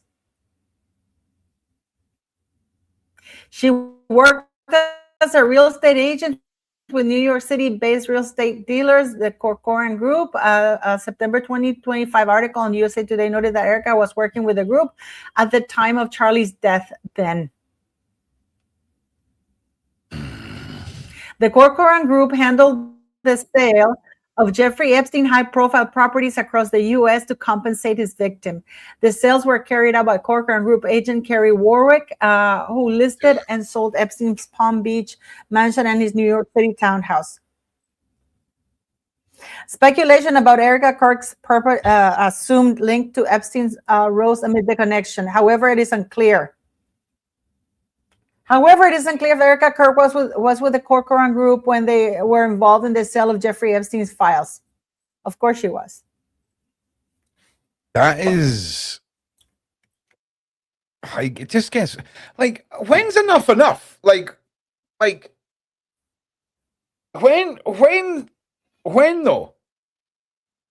Like, when's something going to happen? Like, Paula, I mean... what's your take on that? You know what it is, Ron, and I'll tell you what it is for me. I'll tell you what it is for me. For me, is that I see all this evidence, yet nobody really paying the price. How much more evidence do you need? How can you have convicted Ghislaine of trafficking, and yet we have Kash Patel? Why arrest Epstein at all for trafficking? Yeah. The Ghislaine Maxwell and why she's currently in prison, and then the DOJ's current analogy of the Epstein case. It's hilarious. Okay, now there was no transportation, but his missus has been locked up for transportation. No transportation though. Locked up for transportation. Like, make it make sense, Paula. If you don't mind, can you do that? Any chance? Well, the thing is though, how much more do we need? To me, the problem is how much more do we need, and why are people so against? They create this altars of people, and they don't want to admit that their heroes or their actors or whoever are all linked into this disgusting. They're all linked, and now apparently Tom Hanks' citizenship has been revoked now that his name is in the Epstein files and everything. It's like, at what point? How can Kash Patel still be the head of the FBI after sitting in Congress and saying, "Believe me, sir, if there was anything, don't you think I want to find something, but there's nothing there." Yeah. Yeah. And I think what would be really quite a good idea is, we've spoken about dozens and dozens and dozens of people over the last however many years who are tied up in their own conspiracies, where they've come forward, they've spoken about a great conspiracy around Hollywood or elites, and then they're no longer alive anymore. And I think it's going to be interesting looking back at some of these cases, knowing what we know now with hard facts. And it'd be interesting to see if buried deep in the files there's any open discussion or references to any of this. Timmy, how about you suck your mother and I'll shut up when hell freezes over? How about that, mate? How about that? With? Gomer. Okay. Yeah, exactly, Tim. Okay.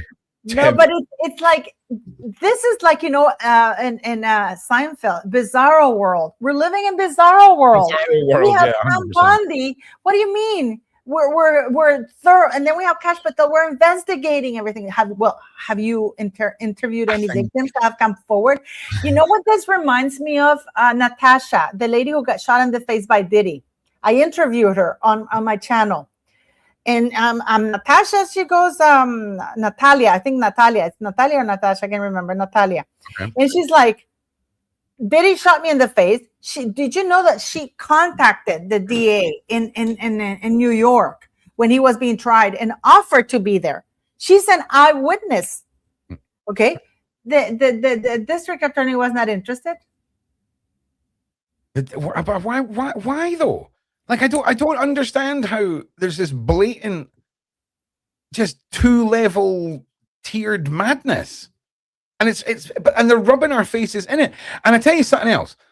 Pam Bondi is off her nut. Okay? Like Pam Bondi is meant to be in charge of the DOJ, right? She is off her rocker. I cannot get enough of watching the Pam Bondi clips of her trying to answer questions.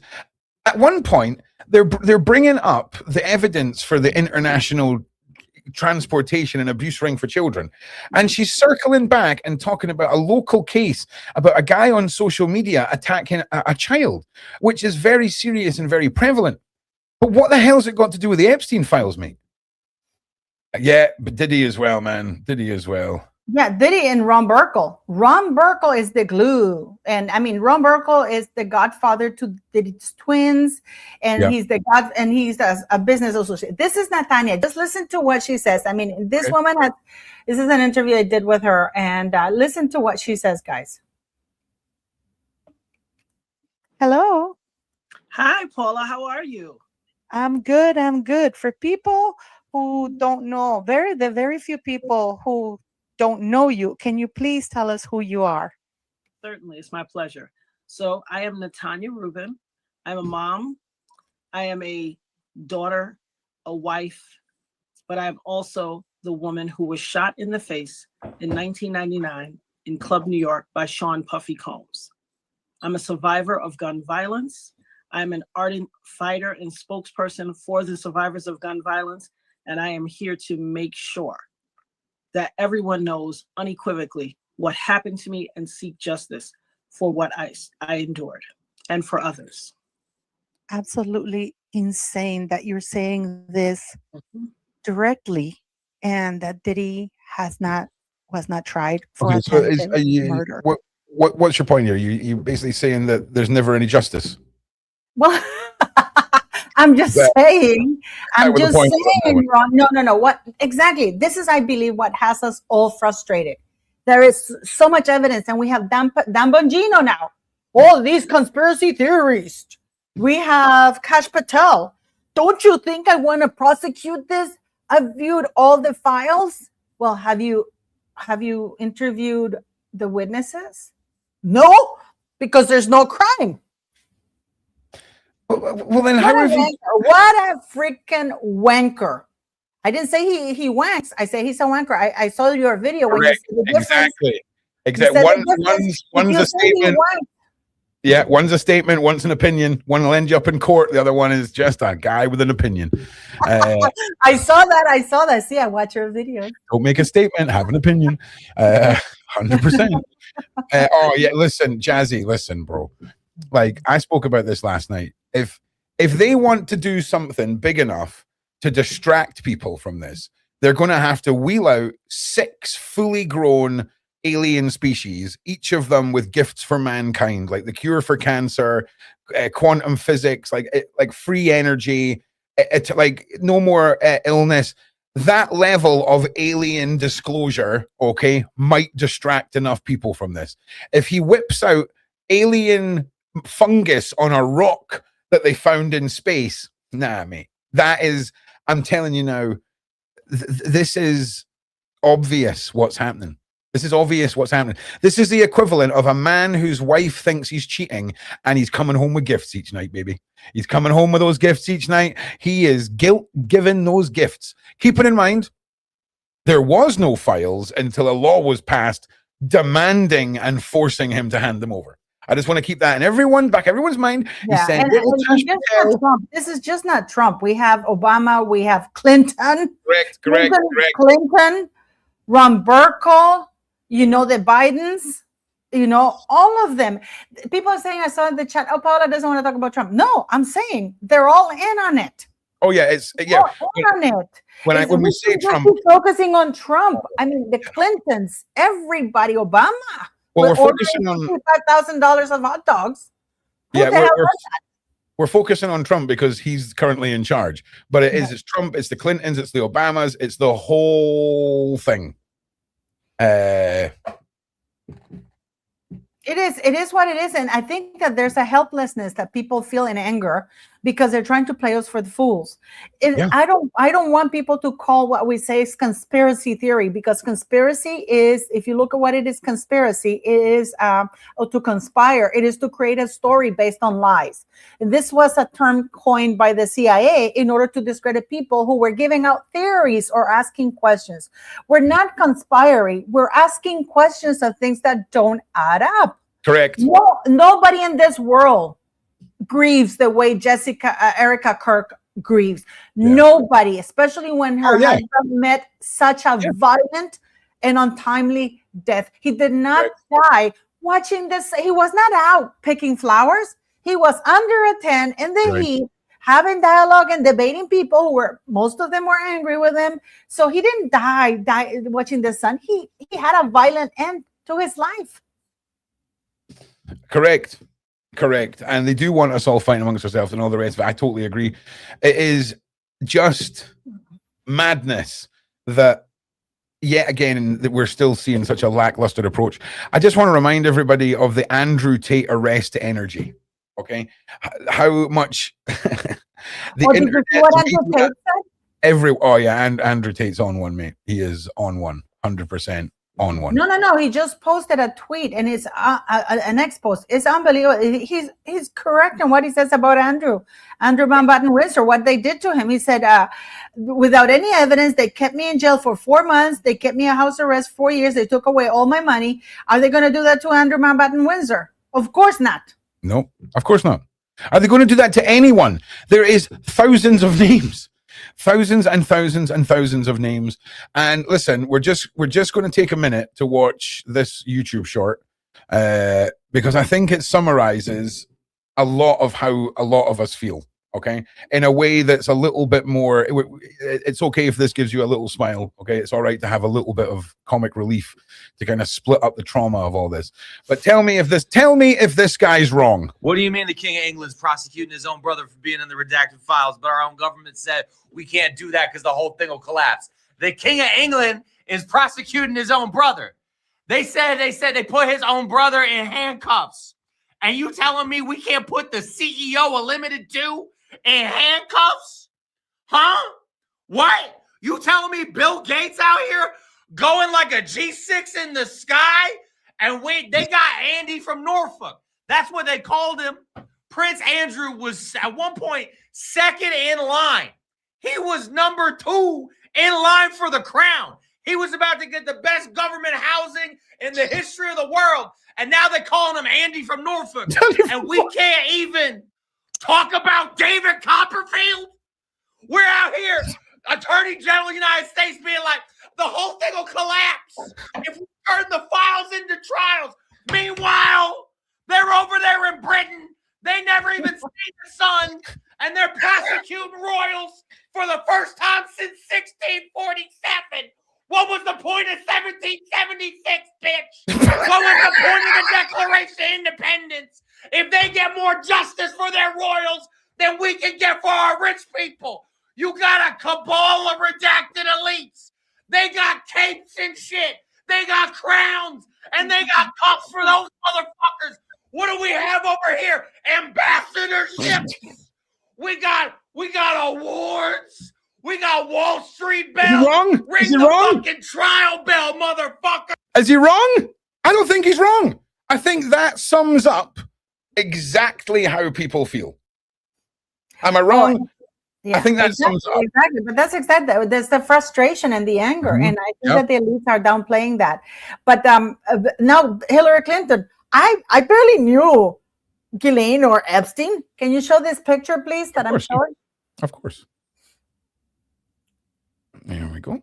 Bam! Who's there? Oh, Hilly, who's there? Hilly, who's there? I'll tell you who's there. Mr. Epstein, Diddy, Bill Gates, Jay-Z, Hillary, and Bill. And there's somebody in a wheelchair. I assume that might be Yeah, Stephen Hawking.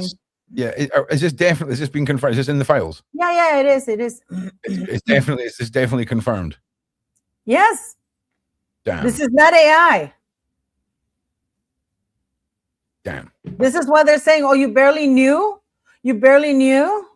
It's like when it's and then people are showing what you might call the thing with Bill Clinton. I did not have sex with that woman.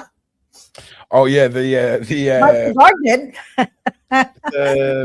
What was her name? Monica Lewinsky. Monica Lewinsky. That was it. I follow that Are you and sure I you was didn't? so angry. I was so angry. And I remember I used to fight with my ex-husband because I said he's a predator.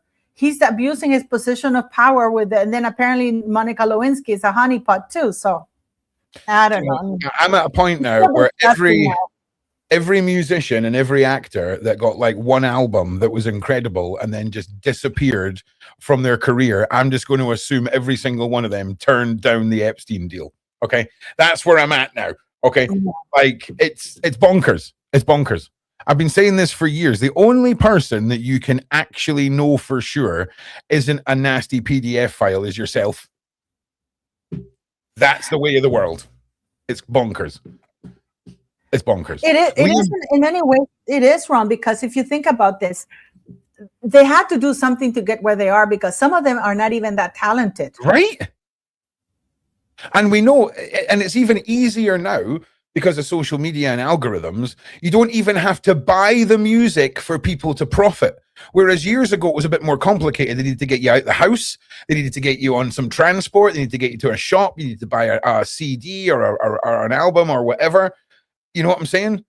And now they've eliminated all of that. And it's like, imagine if the drug source suddenly became a free drug source, but you didn't realize you were hooked on it. And now all of a sudden, passively over the last 20 years, handheld devices and passive media consumption it's actually quite a dangerous ploy that we've all sort of been sucked into. Do you want to hear what Andrew Tate is saying here? It's really effectively. So Somalians steal billions of dollars via imaginary children from your government. No one's arrested. No one goes to jail. Epstein gets billions of dollars given to him effectively in blackmail or paid for access to members of our government because he's fucking real kids. The Somalians rape our government via imaginary kids, and Epstein raped our government via real kids. And who's gone for any of these things? Ghislaine, one fall girl, no mass arrests, no FBI raids. Keep paying your taxes. I'm going to pause it a second. You get to vote your way out of this. Don't worry, you're going to vote so hard. Yeah. It's one of those things. See, when you have an individual that is so torn across the internet, right? An individual like Andrew Tate. See, when you are forced into a position to turn around and say, yeah, this guy's got a point. You've got to understand that this guy, if we have the same energy, right, for the Epstein files, for Prince Andrew, for anything, any case, Mark Dutroux, Diddy, name me any other case that involves a massive syndicate of PDF files that got wiped under the carpet. All of them, you know. And for an individual like Andrew Tate's case to be so clearly based on controlling an individual with reach, because in Andrew Tate's case, most of the victims were told they were victims and deny they are victims. Okay. In The Epstein case is very different. This Okay. is the clip I was telling you where he's saying, "Where's the justice?" and he tells what happened to him. Just Yeah. listen to what he says. No, I don't want to play any more of it. I don't want to play any more Andrew Tate stuff because he's. I don't know what the rules are with Andrew Tate. If I'm being honest. He's doing interviews on YouTube and Yeah, everything. he is doing YouTube. Yeah, you're right. Carry on. An interview by everybody. This is interesting because he's not being anything mean. He's just saying this. Listen. So Prince Andrew just got arrested. That's interesting. I love that he's outside a Ties to little. Epstein, because Prince Andrew and Epstein were best buddies, and we've had evidence of this for years. Everyone's known it for years, but of course nothing was done. They just ignored the evidence for a very long time. But now they've taken action. They're going to arrest him, and they're going to question him and release him on bail. Interesting. You know, when these same people who are on the Epstein list declared me a national security threat in 2022 and decided to try and destroy my influence by accusing me of sex trafficking, they didn't have the evidence that they have on Prince Andrew. They had no evidence against me. And not only was I arrested, I was put in jail for 4 months. All of my assets were seized. Every bank account, all of my cars, all of my watches, my gold, my crypto, everything was taken. I was slandered in the media endlessly and locked in my house for 4 years without trial before they eventually threw out the entire case because there was never any evidence in the first place. So I wonder, considering that Prince Andrew has far more evidence against him than has ever existed against me, will he be in jail for 4 months? Will he be locked in his house for 4 years? Will he lose access to all of his money and cars and wealth? No. You know what's going to happen? Guys, I'm going to tell you exactly what's going to happen. He's going to be arrested. He's going to be bailed. The news cycle's going to move on, and nothing's going to fucking happen. Nothing ever fucking happens to these people.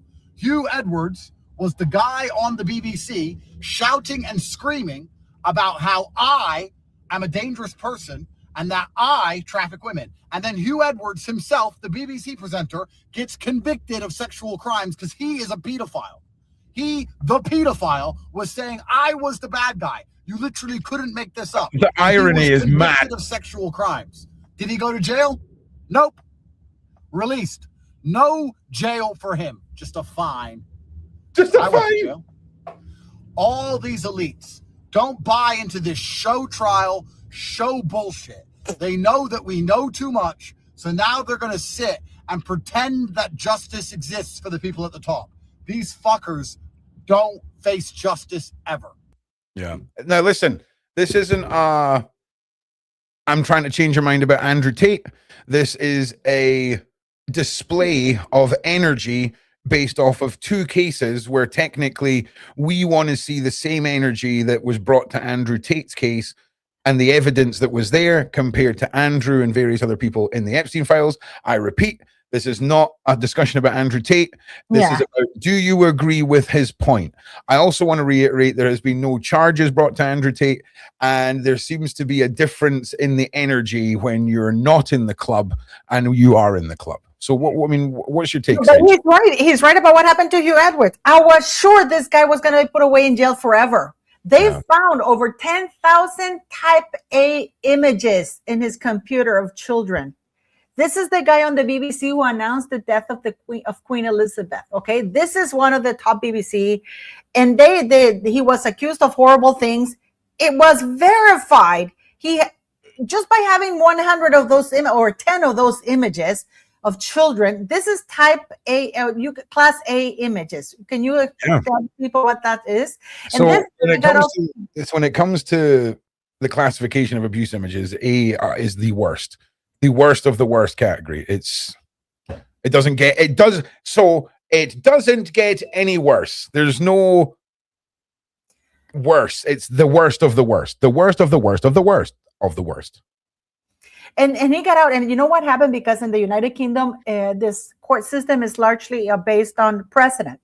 So he got off free. So there was another case of another man, like 6 or 7 months later, where they found again over 10,000 images, God knows how many images of class A of children. Yeah. Okay, this is not even women, it's children. The guy cited Hugh Edwards as precedent for law, and he was also let go free. Paula, do you know what else has been? A family yesterday or the day before, individual walked up to their home and pressed his face up against the glass in this house's like front door and started banging his head off the glass and screaming and shouting. The police came and arrested him, took him to hospital, where he then attacked the staff at the hospital, where he was then later released without charge to return back to the family home where he was originally arrested to continue harassing the family. And could you guess? Oh my God. I had to send it to you. Sorry, you can put it out there. I thought it was funny. No, I'm not going to put that out. But it's funny. It's funny. If you want, I don't know why you're so scared that it's so funny that it's true. Because you don't know what the underlying things that I can't talk about that we go through on this channel. Okay. It's hilarious though. I'll show it on my next stream. I'll definitely show it on my next stream. 100%. No, because do you know why?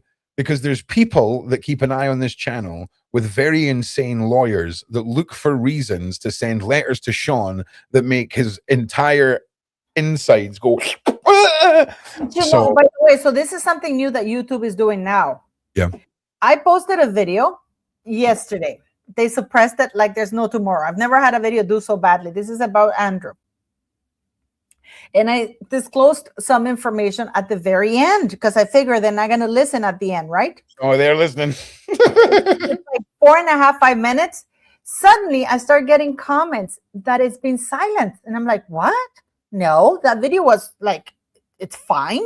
Yeah. So I start listening and from 14 minutes, 58 seconds, sure, completely silent. So I'm like, I looked at my video. My video has the sound. So I reached out to YouTube. And they said that they have people now. This wasn't even done automatically because for them to suppress that part, they literally took out the audio. And then I did it in my Spanish channel, right? And I did the same thing. I said it at the end because I figured my Spanish channel is much smaller. They also removed the sound. So they can remove, rather than taking the whole video down, they removed the sound. Yeah, that's sketchy, by the way. That's sketchy. I just realized I've got one more video to play for you guys. This is so I've not double checked any of this, but everything that he's saying about, I don't know if he explains the redacting process, but have a listen to this. This is bonkers. Again, I've not double checked this, so don't consider this Epstein files, consider this Epstein theories, but it does contain stuff from the files. Have a listen. We have significant new Epstein files related developments. We now know the person who sent one of the most disturbing emails in the files. We know their identity. I actually reported this last week, but today Anna Paulina Luna, a Republican congresswoman, has confirmed. Remember this one? Thank you for a fun night. Your littlest girl was a little naughty. Person redacted here, her name is Susan Hamblin. Well, it gets bigger. Susan Hamblin sent this email according to Luna. She said, quote, she took a plea deal and was given victim status under previous Department of Justice. The DOJ should look into charges. Human rights violations were committed by Susan. I say that based on other files with her name on it. These women don't get to hide behind redactions. There were so many victims, none of which did what Susan did. This needs to be reopened. Susan Hamblin. That's the name of the person who sent the littlest girl email. And according to Congresswoman Luna, she likely committed human rights violations based on the other redacted emails. Spread the word, follow for more. Again, unconfirmed. I've not looked into any of it. I'm just putting that out there. That is the opinions of this gentleman. But Paula, the reason I'm showing this, once those names start being unredacted, I've figured out how to unredact a bunch of the names. And this is not going to go away. I mentioned the King's coronation in Edinburgh when he was doing his coronation walks around all the countries. They had to mute the sound in Edinburgh because of all the abuse that was being screamed at the King about his brother, him, all of it. The midterm elections are coming up when all the presidents start doing their little tours where they're yippee-yapping in public. I'm telling you now, that's when America needs to be protesting. Every single time those people try and speak publicly, you need to be there with your signs and shouting the names and pushing for these files to be further released and discussed, because there is no bigger topic in America. Okay, there is no bigger topic in America. There's no bigger topic in the UK or the world right now than the global child transportation jerky making cabal of witches. Now, another thing that I really want to stress here, do not make this a political camp. Oh, you're a Trumper. Oh, you're a Bill Clinton. Oh, you're a Biden. Do not politicize this. All of them should be held accountable. So, you're a Trump follower, you're a Kamala follower. This has nothing about anything political. And that is another way to divide people and to keep it. Oh, you can't criticize this person because you're going to be labeled a Trumper or you're going to be labeled an Obama or a Clinton. No, this is not about labeling a political party. This is across board. They're all degenerates in my book. And this is just my PaulaM personal opinion. I'm with you. And this is not about politics. We're talking about Trump because Trump is also involved in this. And if there are victims, they should be heard. I agree. But let's not people focus on because they hate Trump. Let's focus on everybody because I am so angry that everybody's singling out Andrew because, okay, let's get one person and then that's it. I agree. But you know what? We're coming towards the end of our time. So do you know what we're going to do? Look at the nice swans. That's what we're going to do. We're going to look at the nice swans. Ron wants to invite you all over to his channel after this. We're going to have a few. I have a beer. Yeah, I'm going to have a few beers. We're going to play some tunes. We're going to talk about the community, the new members night, all of the updates that are coming, what's been going on with me. We'll do some chitty chatting. Paula's going to come and we're going to have a beverage and we're just going to, I'm definitely. Oh my God. It's definitely going to be a wild one. It's going to gentrified. We're going to have a beverage. We're going to get drunk. We're going to have politely drunk, as opposed to the last time I had a drink on the internet where the bottle of champagne and the 2/3 of a bottle of Fireball didn't mix well with my ability to make crucial decisions. Okay, but tonight's going to be different. So yeah, I'll put the link in the side chat. We're going to behave, unfortunately. We'll see you all over there in about 10 minutes or so. I'll be getting the link. Yeah, I'll send you the link. Oh yeah, it's not through here. I'll need to phone you through WhatsApp because I need a link from WhatsApp to your channel. Oh yeah. Here you go. Yeah, I'll do that now. So listen, thank you all for being here. Tomorrow night, I can't remember what I've got planned, but I know that Nick from Sobering Stories, we should be back with Nick on Monday. We've got a couple of guests lined up that Sarah has booked in. Shane's got some stuff in the works. I've almost re-edited the Cabal documentary with the interview with Big Homie from about 1.5 years ago. And then there's interviews with survivors who were hunted by the elites as children through the forests and all this horrible stuff. But yeah, we're going to go and just enjoy life a little bit now. Have a bit of a knees up. If you've never experienced a night like this on Ron's channel, just remember, it's okay to cut loose a little bit. There's a good chance that the live stream that I'm going to do next will not exist on the internet after the live stream is finished. Okay. So I'm just letting you all know that. So, but look, I can't wait. Thank you, Paula, for being here as always. Thank you to the Shaun Attwood channel. Thank you to you all. Thank you to the most. Thank you to the admins. Lots to come. Lots of changes. 2026 is about to it's going to get shanked by me this year. That's what's going to happen. Right. Love you all. Peace out. See you in the next one. Peace.